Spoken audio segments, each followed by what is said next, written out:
Welcome back to Educator.com's AP English Language and Composition course. This lesson is about strategies to raise your essay score. Let's get started. All right, we begin as always with a brief lesson overview. We're going to talk about formatting tips, simple tricks that you can use in the formatting of your essay to raise your score. Then we're going to talk about writing tips, writing style, ways that you can raise your score, just really easy things you can do in the actual writing. We're going to talk about content tips when you're choosing what to write about and what position to take. Little tricks there that'll raise your score. And finally, we're going to talk about some basic test-taking strategies that will help you out on exam day. To begin with, we've got some formatting tips. First of all, neatness counts. You're going to have to write 3 of these essays. It's going to take you 2 hours. You are eventually going to get sloppy, but be as neat as you possibly can, because remember how we talked about how those essay readers are sitting there with a huge pile of essays? Read essay, write score, read essay, write score. Remember that? Well, the neater you are, the easier you are to read, and the more they like you for not making their job harder. So, use your most legible handwriting. It's probably going to be printing. If you have really nice cursive, that's fine, but cursive is actually harder to read in almost every case than printing is. So, use your clearest handwriting. Nobody's going to give you extra points for writing in cursive. It's not 5th grade. Occasional neat scratch outs are totally fine. Remember, you're going to be writing with a blue or black pen. You're not going to have the chance to erase. They know you're not going to write everything perfectly the first time. So if you make a mistake, let's say you spell cat with a K, then just scratch it out neatly like that, or put a couple lines through it like that, just so that they can tell it's not a mess. It's not something they're supposed to be reading.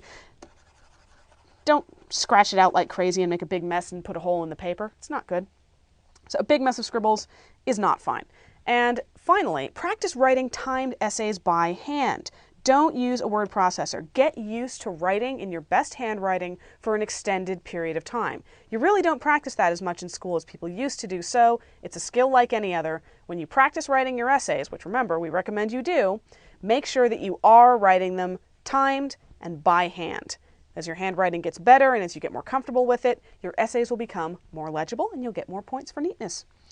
Second point, indent your paragraphs. This actually sounds incredibly stupid, but it's really important. Remember, this is somebody who reads 50 of these essays in an hour. They look at your essay. If there are no indentations in the paragraph, if it just looks like one solid block of text, they're going to go, oh great, 5. So, indenting your paragraphs makes your essay look neater and easier to read. The other thing about paragraphs is be sure to make all of your paragraphs approximately the same length. Now, I realize that your introduction is probably going to be a little shorter and your conclusion is probably going to be a little shorter than your body paragraphs are, and all of the readers understand that too.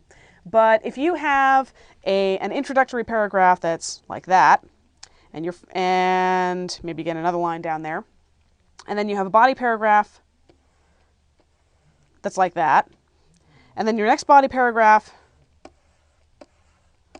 is really long and goes on to the next page, that says that you're putting a lot of emphasis on one particular idea, and that's really all you have to say. It says that you didn't plan your essay very well. So try to make them about the same length, and your essay will look a lot neater, it'll look a lot more professional, and you'll get a higher score.